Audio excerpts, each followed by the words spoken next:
Salve, salve, rapaziada do nono ano. Tudo bem com vocês?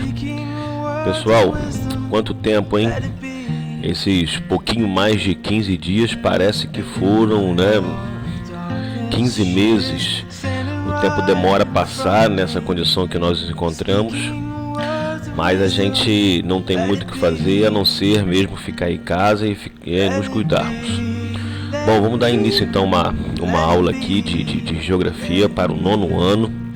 E aí a gente vai falar sobre o módulo capítulo 1, tá? Que vai ser o espaço global da consolidação do capitalismo à globalização contemporânea, tá? Obviamente, gente, que essa aula ela não vai ter, eu não vou ter como fazer uma aula muito extensa, até mesmo para não cansar vocês, ok? Então, assim, eu peço que vocês ajudem não só a mim, mas todos os professores, na medida em que vocês se aprofundem aí nos estudos, tá? Procurem ler a apostila, procurem estar fazendo os exercícios. Eu depois vou disponibilizar, daqui a alguns dias lá, a correção dos exercícios para vocês lá via plataforma da escola.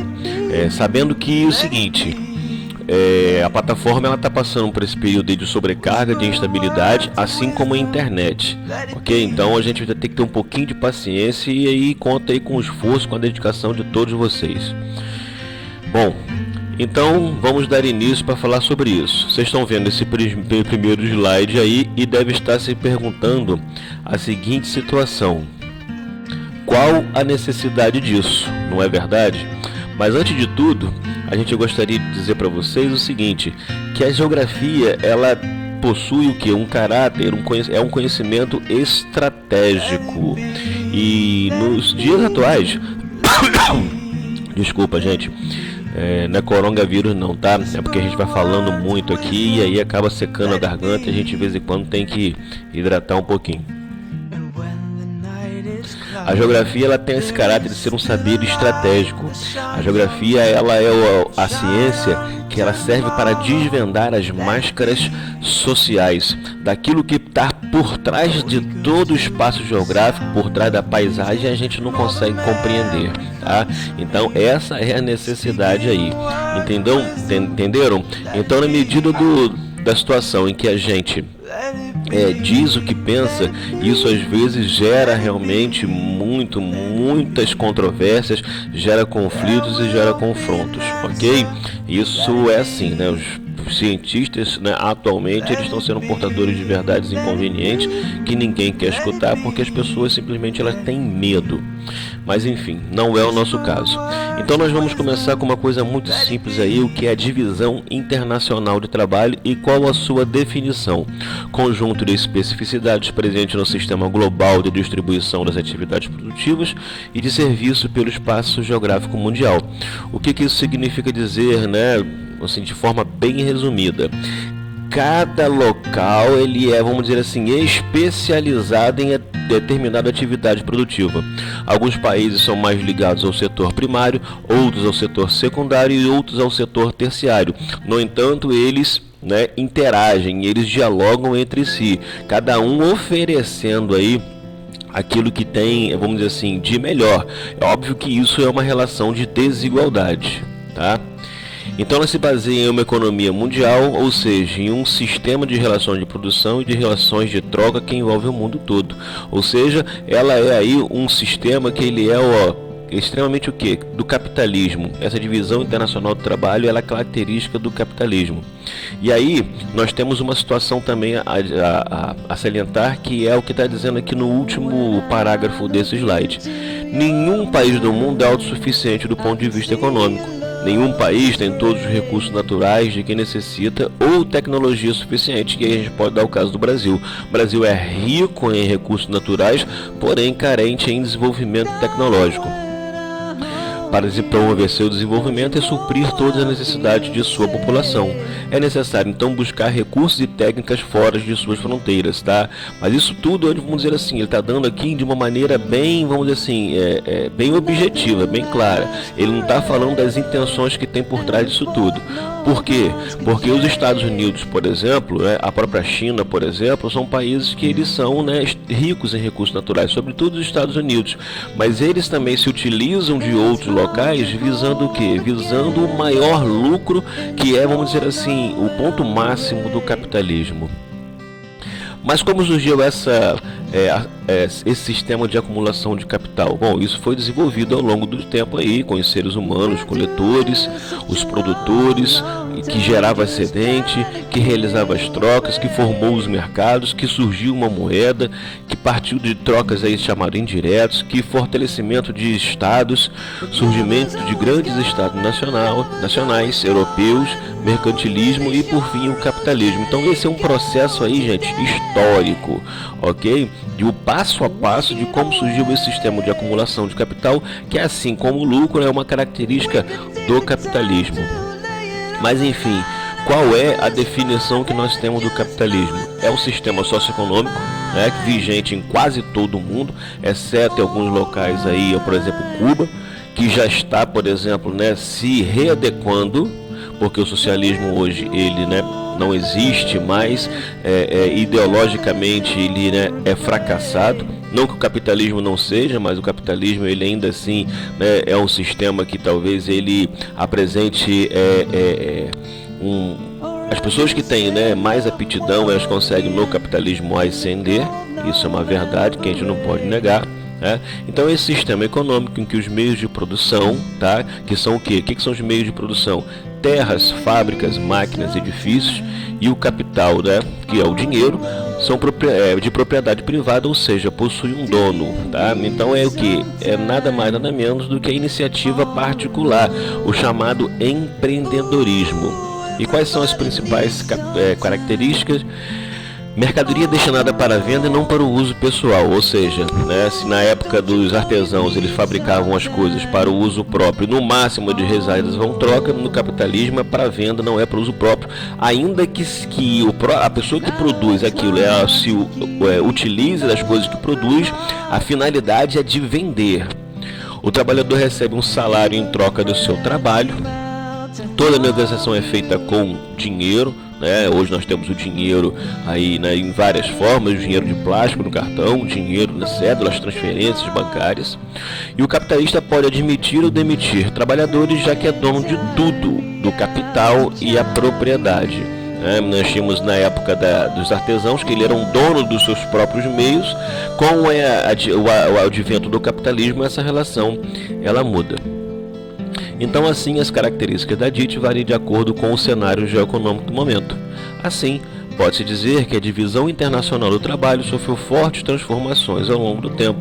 Isso significa dizer que ela é o quê? Que tem uma certa mobilidade, que ela não é o quê? Estática, se modifica de acordo com a conjuntura internacional.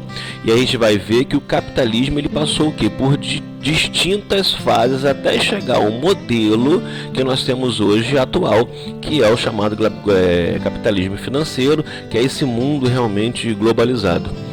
O capitalismo é um sistema que passa por crises, que leva o que? Reestruturações econômicas e espaciais.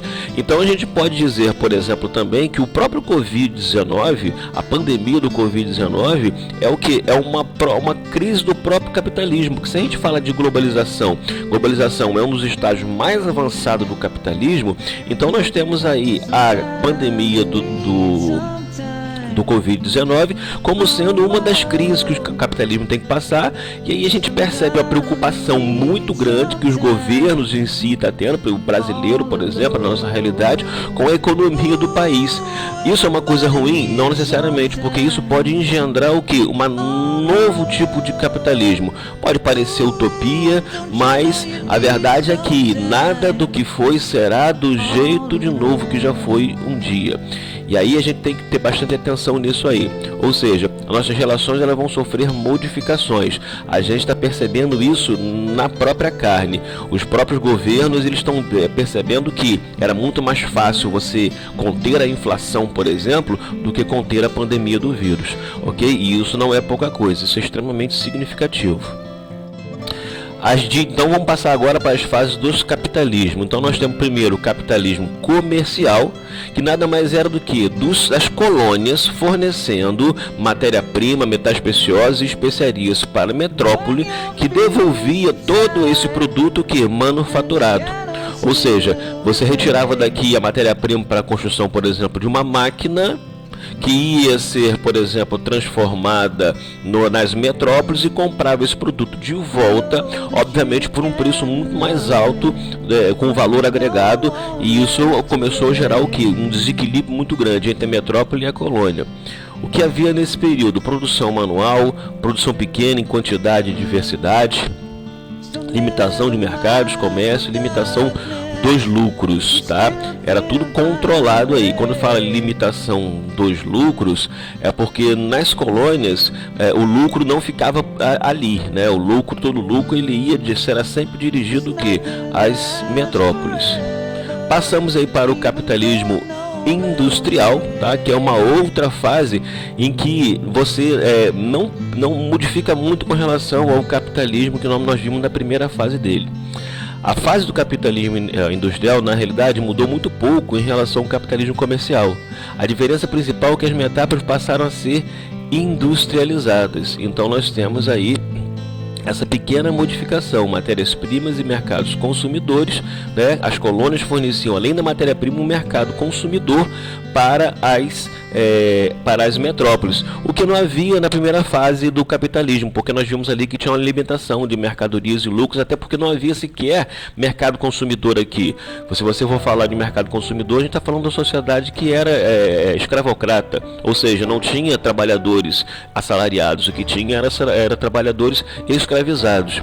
E aí nesse período havia uma produção mecanizada, em grande quantidade e diversidade, ampliação dos mercados e ampliação dos lucros.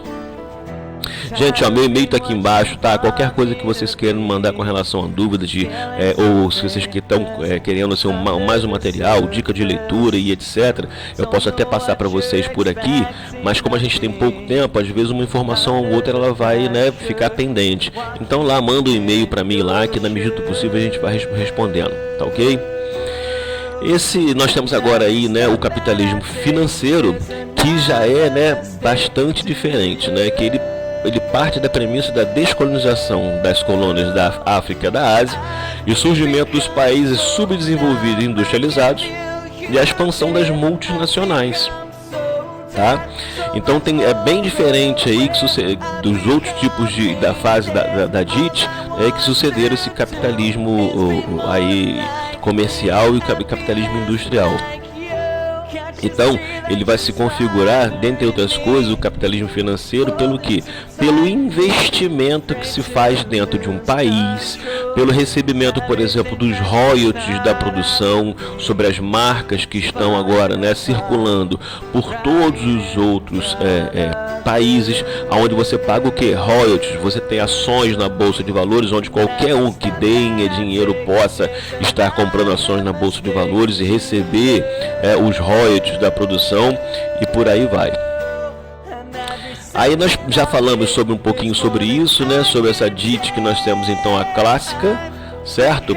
Com a descolonização da África e da Ásia, há um aumento do número de países subdesenvolvidos e a união de ex-colônias africanas, asiáticas e americanas.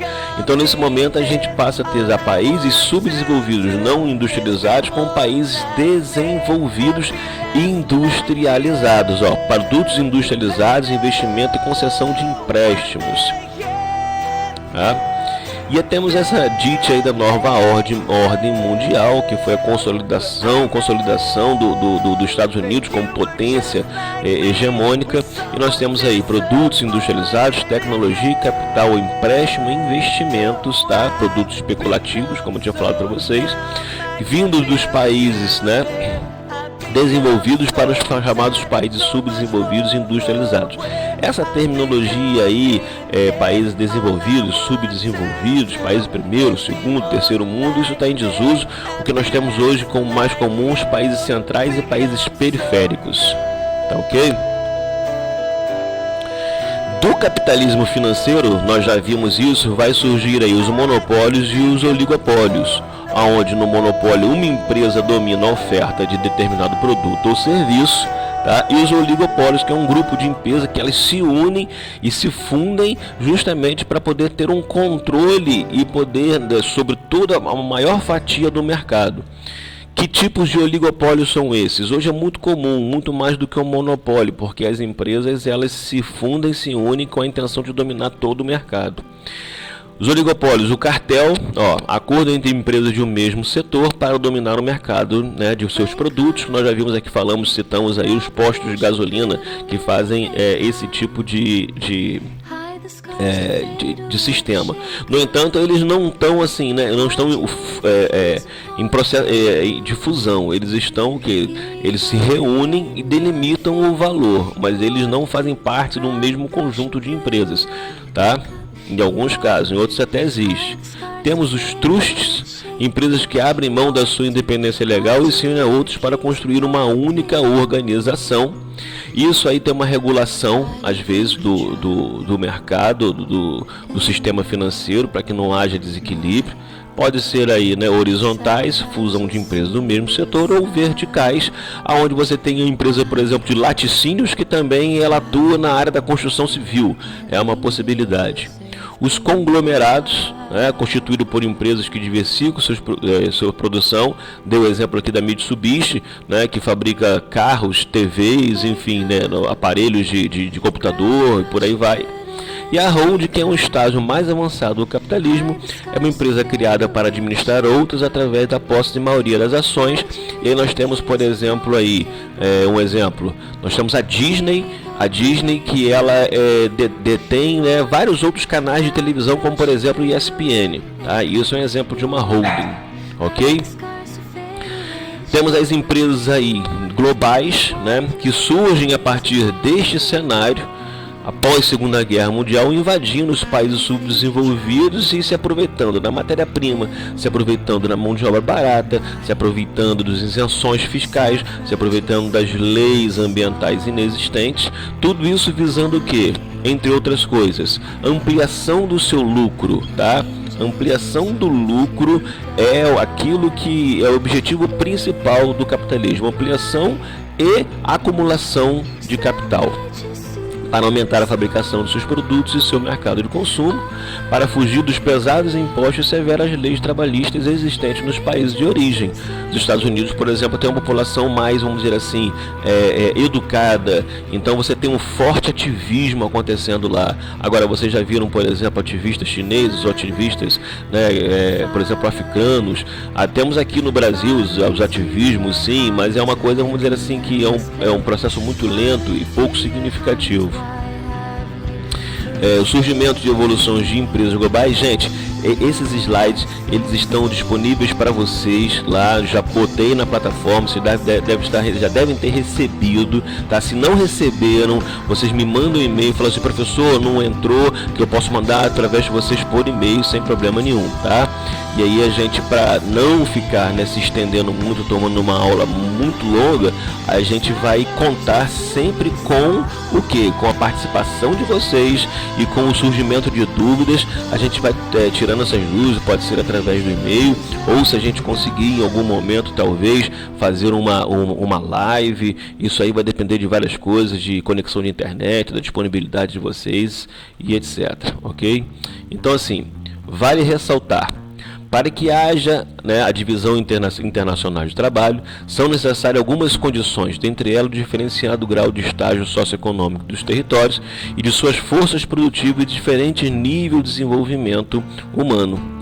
Além disso, a DIT se relaciona com diversidade do meio natural e das condições sociais, ou seja, É aquela situação onde não tem como você ter só explorados ou só exploradores. Você precisa que se tenha, né, exploradores de um lado e explorados de outro para que haja a DIT. Você precisa ter que ter assim, diferentes níveis de desenvolvimento humano, desenvolvimento social, justamente para que você possa se aproveitar dessas diferenças. Então, uma população que ela é pouco escolarizada, ela é pouco qualificada. Sendo pouco qualificada, ela simplesmente vai ser o que? Pouco remunerada. Quanto mais qualificada for uma população, maior vai ser o que? A sua renda. É por isso que muitos países eles saem dos seus locais de origem, como os Estados Unidos, como a Europa, justamente por quê? Porque a mão de obra lá é mais qualificada, logo ela é uma mão de obra mais cara, tá ok? Gente, ó, já chegamos aí, são 20 minutos quase de vídeo, 20 minutos agora completando, para que não fique muito extenso, tá? Eu peço que vocês aí então se aprofundem, tem mais slide depois disso aí, ok? E aí vocês vão então fazer o que? Vocês vão ver esse slide, vocês vão ler a apostila, vocês vão fazer os exercícios, para a partir daí a gente poder então começar nosso processo aí de aprendizado de outros módulos, de outros conteúdos que vão vir na sequência, tá ok? Obrigado aí, gente, ó, joinha, clica aí, por favor, aí no canal do YouTube, curte, né, a aula se você curtiu, obviamente. Se você não curtiu, bota lá no joinha para baixo. Não, melhor, não faz isso não, né? Me manda um comentário aí por e-mail naquilo que eu posso fazer de melhor, no que eu posso estar melhorando. Se eu estou falando muito rápido, falar rápido nesses momentos assim é muito difícil, ter um controle por conta do tempo, ok? Mas conto com a compreensão de todos vocês aí e espero poder revê-los em breve, ok, galera? Muito obrigado pela atenção e pela participação de todos. Fui!